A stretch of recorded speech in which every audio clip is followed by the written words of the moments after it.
Chapter 19, Ballparks and the Radio. I've mentioned some of the blessings that I've received by working for some exceptional family-owned companies locally. Earlier I mentioned Dolls, the concrete ready-mix company that I worked for. In total I was there 12 years. In those years I was fortunate to be a part of many projects that I still take pride in to this day. I didn't think I'd ever find another occupation to compete with the way that I received satisfaction from completing a landscape job. To begin a job with it looking a certain way and then completing a project making it look much better is rare in any occupation. There are a few, but not many. That's definitely the case with the landscape world. Let's face it, if a person in the landscape profession, if that's what they do, but they don't leave a job looking better than it was when they arrived, well, they don't need to be landscaping. Completing a concrete project is much the same. Just like landscape work, a person can drive by it for years and see the work they did. It's very satisfying.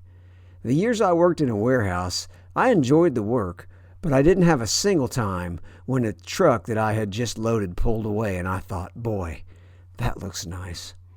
Concrete work was similar to landscape work in that area. I still drive by those jobs.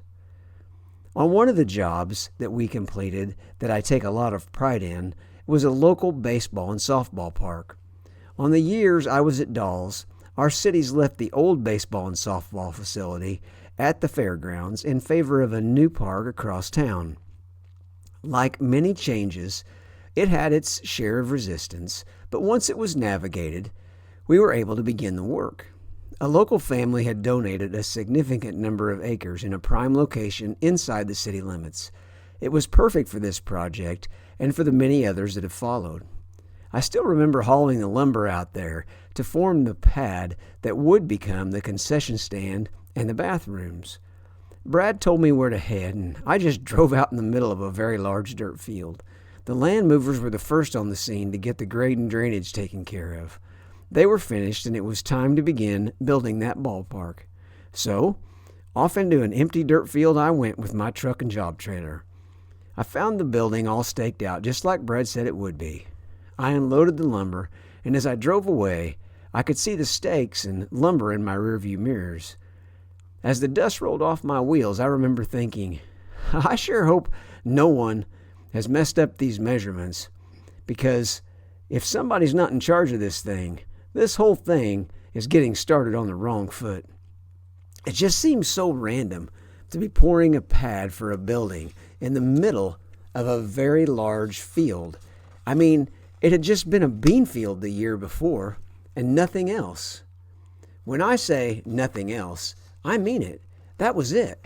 That was all that was there. I hadn't asked to see a plan, and that was okay, because I trusted the guy who had it all laid out. I wasn't about to question someone who had all the experience and knowledge. I was more than willing to work my tail off to help someone who had a vision to complete that vision that he had. Now, before I continue with the ballpark construction story, I'd like to pause here for a minute. All the talk about not being able to see the whole plan makes me think about life decisions.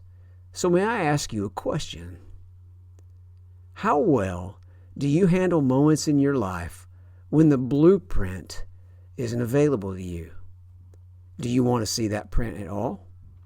Maybe you're okay with working on a plan, but you'd like to see the layout of what's ahead.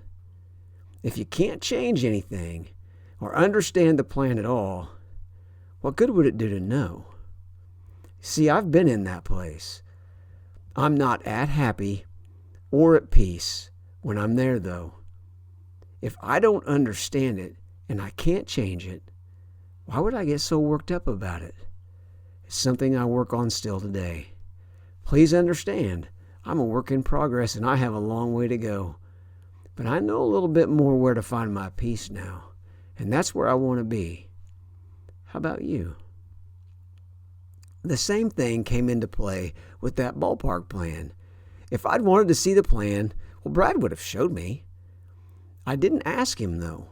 I couldn't change it, and I wasn't qualified to make any changes if I wanted to. I was perfectly fine with just doing all I could to support someone who could see those things. I won't claim to always have it together like that. I will say that I am better at it than I once was, though. Will you allow yourself that peace? How about some enthusiasm to support someone here on earth, or how about God Himself, and the plans that have been made for you in your life? Trust me, it's a peaceful place to be. And as you know, at this point in my life, I needed a peaceful place in the worst way. Working on that park was healing for me. There were community volunteers that came out occasionally, but without trying to sound too proud, Brad and I did the vast majority of the work out there. There's not a sidewalk out there that I didn't form up or help pour. There's not a fence post that I didn't help mark, drill, and set. The weather that year was fantastic and absolutely perfect for what we needed in order to get things completed. A fencing company was hired to install the fencing. We could see that would save a lot of time and be a huge bonus, and they could stretch fence in a way that was an art. Those guys were awesome. I spent some very cold winter days putting light fixtures together that light up each diamond today. And later that next spring, I rode around on a lift that was at least 60 feet in the air just to steady the large poles as we set them in place for the lights. We pulled large electrical wires for Brad's father-in-law, Steve.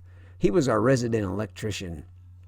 You just can't find better help or a better man than Steve. Day by day, piece by piece, we worked to get that park ready. Wouldn't you know it, on the day set for the grand opening, it rained. Actually, it didn't rain us out, though. The early games for the day were delayed a few hours, but those kids were able to play ball that day. Through the years, we've spent many evenings at that park. There hasn't been a single time on those nights that I haven't thought back to those days. The memories of sweeping snow off the roof of the building so it wouldn't drip on the concrete that we were preparing to pour. Those memories are special to me. There are things about the park that only Brad and I know. You bet I'm proud of that facility. I can show you some things that we wish we'd done better, but we did the best we could under the conditions we had. If every child that plays a game out there could say the same thing, doing the best they can in the conditions they're given, if they can say that, then our mission is accomplished. Just do the best you can, kiddo. That's all we're asking for. Yeah, that'd be an awesome accomplishment for sure. That ballpark means a great deal to me. Getting to the part of the project that made the true difference in my life. With the other circumstances in my life, building a little pride in myself for my work was much needed change to the thinking that I too often had.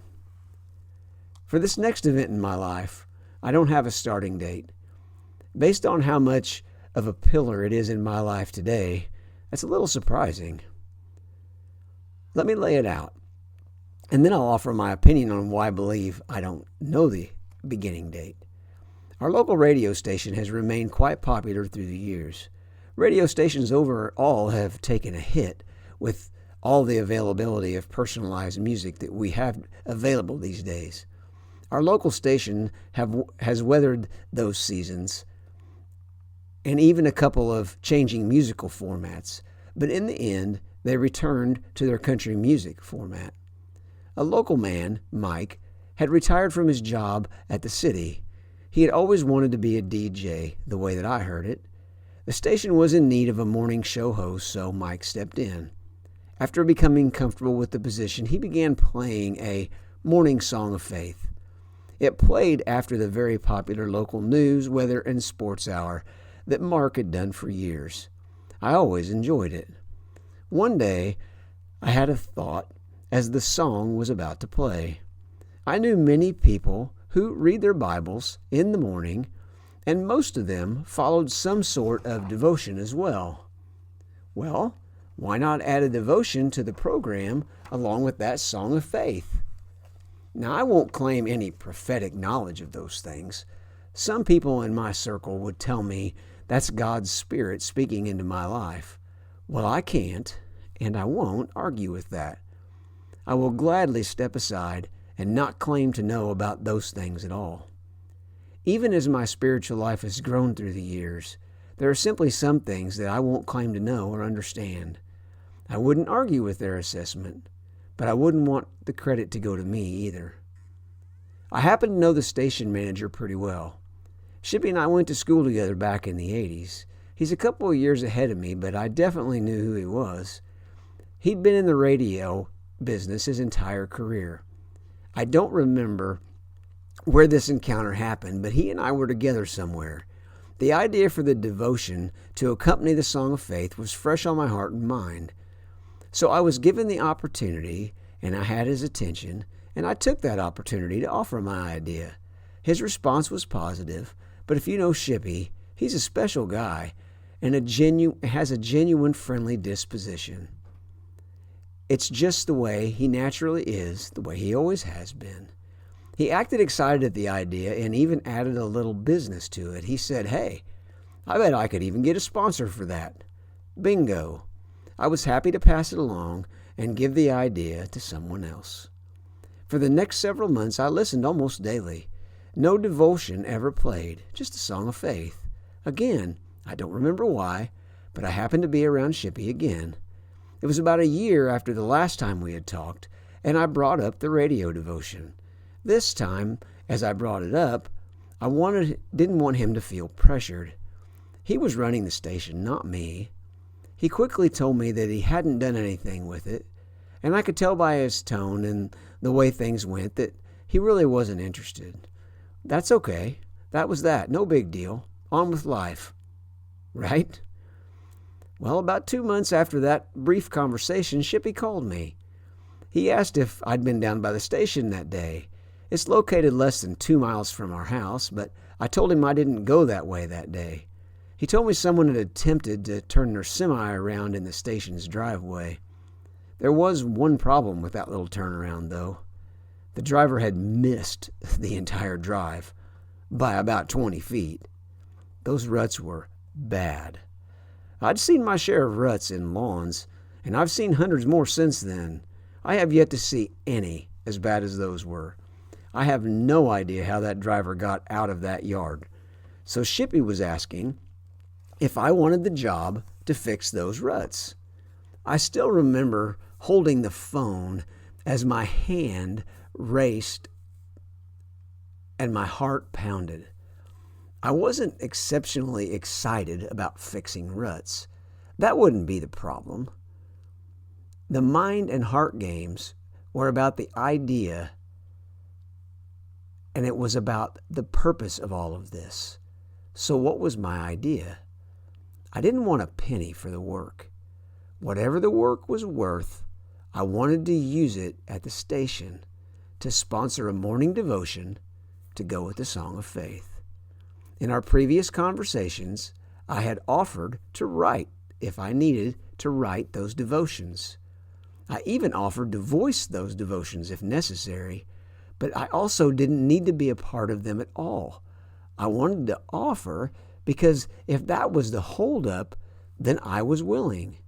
So there I was with the opportunity right there for me, and Shippy said, "Well, I can't really turn down an offer like that, can I?" "Well, not really," I laughed. So I suggested we just give it a shot. When the money from the rut fixing ran out, we could evaluate the situation and see what we would do. We agreed to get it started as soon as we could. I hung up the phone, and it hit me. Well, great. But now I've given this devotion idea a life, and I need to get to work on it. I need to write it and voice it for the radio waves. But now that I've gotten this far, what am I actually going to talk about? It felt like I had the horse way ahead of the cart. I will never forget the next few minutes after hanging up the phone and having this new responsibility. I thought, well, ruts got me into this situation. How about I just talk about ruts? I definitely won't claim to be a genius, but it did work out quite nicely. That first inspirational moment was special to me. No, I don't have a copy of the recording, but I remember the context of the inspiration. It was something like this. If you've lived long enough, you've been through a thing or two. There's more than a decent chance that you ended up in a rut in your life. One day looked like the next, and then the next. You get it. We get in ruts. Since I was way too familiar with that concept with my disorder, I could definitely relate. I've also fixed more than my share of actual ruts in lawns. When a rut's fixed in a lawn, things are never exactly the same as they were before. There may be a little bump where there wasn't one before. It may be a little lower than it once was. If nothing else, the new grass that's planted may not exactly match the surrounding area. Most people would never notice, but if you saw the rut the way I saw it, you'd notice. I believe life ruts are much like that. We can spend hours, weeks, months, or even years trying to repair them. Most people would never notice a thing. They would never know we had once been in that rut in our lives. If someone looked and paid close enough attention, though, they would see. Since we knew how things were once upon a time, we definitely know that rut was there. I mean, we were there the whole time. We repaired it, but it's not exactly the same. You get the idea. That was my first radio devotion. It would go to the station and record them a month at a time. They were 1 minute long in the beginning. I asked if we could offer a new devotion each week. I personally grew weary of hearing ads that I felt ran too long. I would need to keep the writing and recording fresh, but I wanted a fresh devotion every week. Shippy was all for it. I told you he was a great guy. So, my radio career began. In the early days, I also had another request. I didn't say my name. I didn't want to, and I never have. There was no way to convince me to make any of those moments on the radio about myself. They were pieces of my heart and mind offered to my Lord and community. If I had to guess, I would say they began around the year 2010. At the beginning of these memories of my radio days, I mentioned that I didn't know the exact day or year that it began. I also said I would offer you the reason that I have for not remembering that. With the random nature it all began, I just wasn't expecting it, so I didn't mark it on the calendar, record at the station. Also, I had no idea if it would amount to anything or not. It all began in the spring, and I figured the rut money would run out by early fall. Would it last after that? I had no idea. I just didn't get attached to the idea, because I had no way of knowing that it would become such a large part of my life in the many years that followed. I feel like I've written so much about the disorder already, and I want to just move on from it. Honestly, that's exactly the way I felt daily at this point in my life. I hadn't written about it, but it consumed the pages in my book of life, and I was ready for it to change. I could occasionally see small victories, but I will begin to share some of that very soon. There's one particular moment I want to share that's still very real in my mind. It came at the time when I was excusing myself from suppers in the evening. I didn't miss every one of them, but honestly, one was too many. What I clearly recall is being down in the basement on the exercise bike. I was pedaling away and watching TV. I may have been oblivious to my condition or to this consuming world that I had constructed, but that was just an illusion. I was very well aware of the grip this condition had on me, and some stark and sad realities were becoming very apparent. As I pedaled away that day, I thought about Luke's graduation. I have no idea why I thought about that. Specifically, the thought was about his high school graduation. He was still a few years away from that day at that point. Logically, it was silly for me to give much, if any, thought to that specific day. I did have that thought, though. The most consuming part of it was, how would I do that day? How could I stop this crazy disorder from ruining a day like that? How would I be able to sit still that long? If you've ever been in the grip of a disorder like this, I don't expect you to understand. I wish that I hadn't been in that grip, yet there I was, trying to figure out how I would manage an event that was still years down the road. I was beginning to ask myself very difficult questions like that. And you know what? The disorder didn't have an answer. As quickly as my mind could race through possible scenarios, I was returned to the revelation that I didn't have those answers. Better said, the disorder inside me didn't have an answer. There was one answer that always kept me in check, even if it was in slight ways. That answer was, I was not in control. But if I wanted to be, I was going to have to change some things. I needed to change a lot of things. I wish I could say I began those changes that day. The hard truth is, I simply didn't. I guess something happened, though. If not, why would that moment in time be so clear to me? Before I move on to the last subject in this chapter, I want to offer some hope. I am specifically writing to any one of you who seems to be in the grips of a struggle like I was. First, I would like you to notice the last word of the sentence prior to this one.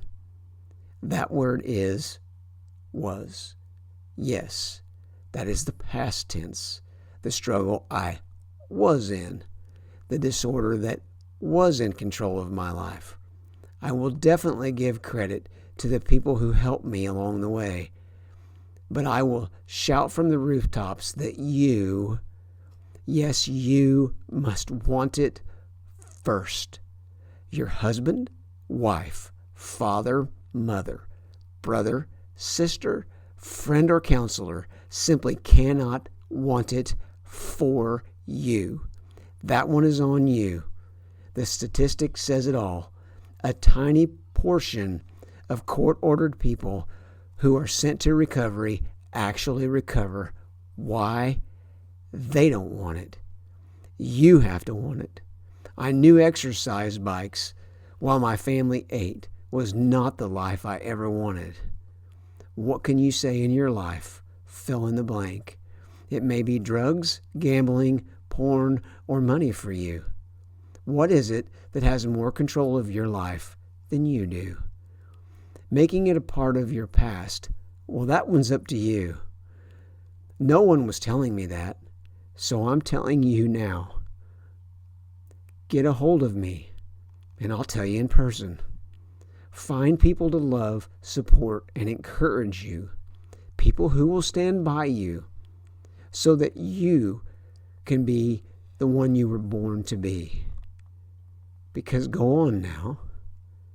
The rest of your life is waiting for you. I'll close out the last portion of this chapter with a story on a diagnosis. It was in early October in 2010. I can still tell you where I was working when I received a call from my dad. I don't want to get ahead of myself, so let's go back a few months. As I said, it was 2010, and the year was rolling by like many before. Dad was fishing a lot, and we were all getting together on significant holidays and occasionally in between. Dad and I were always close, but it could have been better too. This book isn't long enough to cover all the emotions in life. I certainly won't claim to share them all.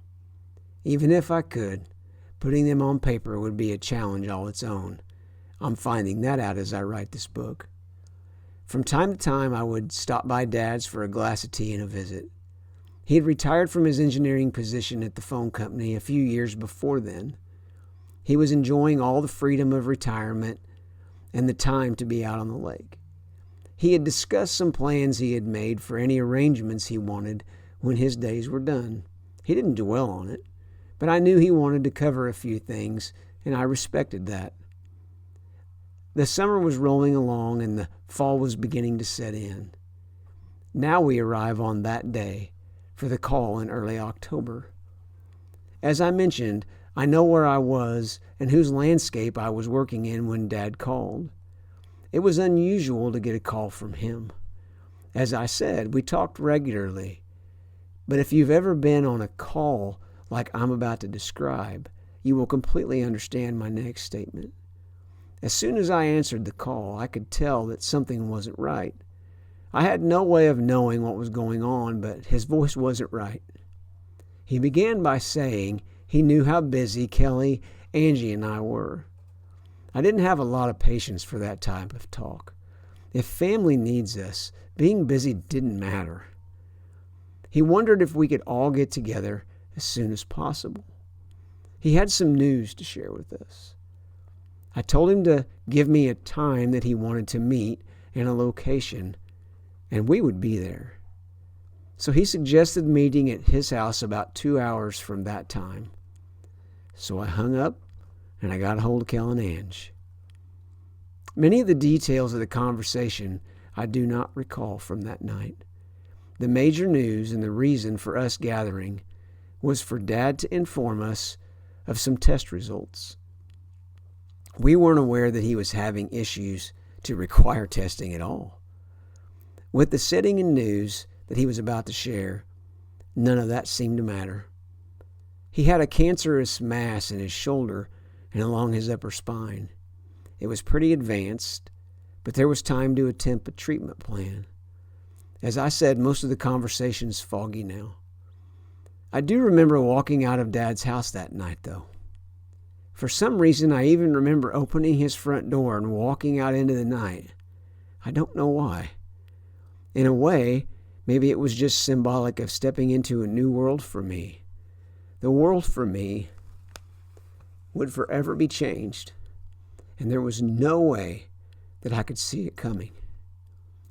When I woke up that morning, the world looked one way. When I stepped out of Dad's house that evening, it looked much different. There may be some of you reading this that can relate to that. It doesn't have to be receiving a cancer diagnosis. It could be a wide variety of announcements that change the world that you step back into. I can definitely relate to that. As I mentioned, it was early October and the holiday season was approaching quickly. Little did we know how much that holiday season would forever leave a mark on our future family gatherings. Dad had several treatments in a town not far away. Of course, he lost all of his dark, black, and well-groomed hair. The usual drastic weight loss came along with those treatments as well. We traveled to St. Louis for 2 different surgeries on his spine. The cancer had consumed portions of his spine and had weakened drastically. Standing for long periods of time became difficult.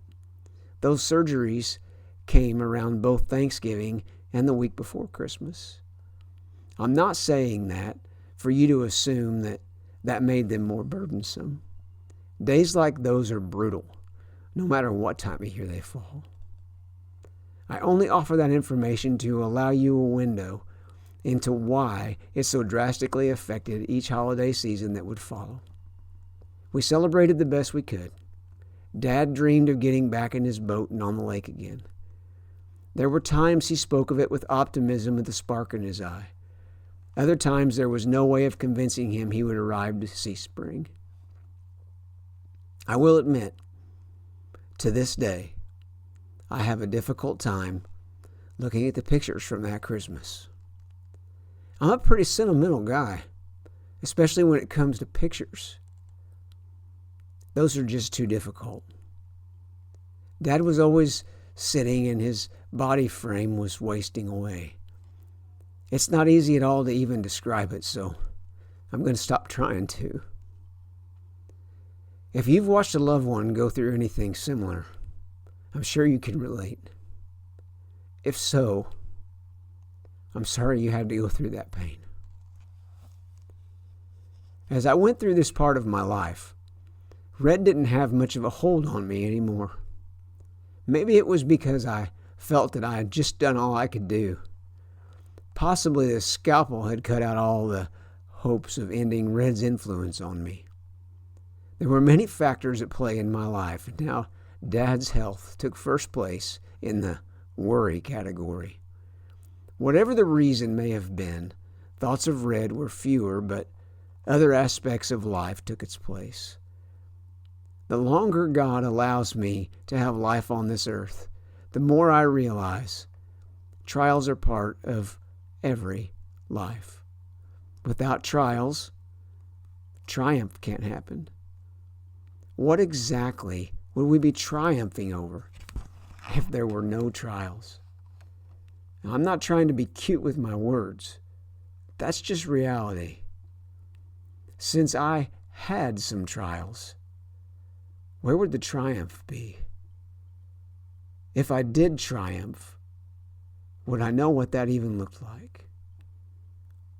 So we'll move on now and begin a new chapter and see how that all works out.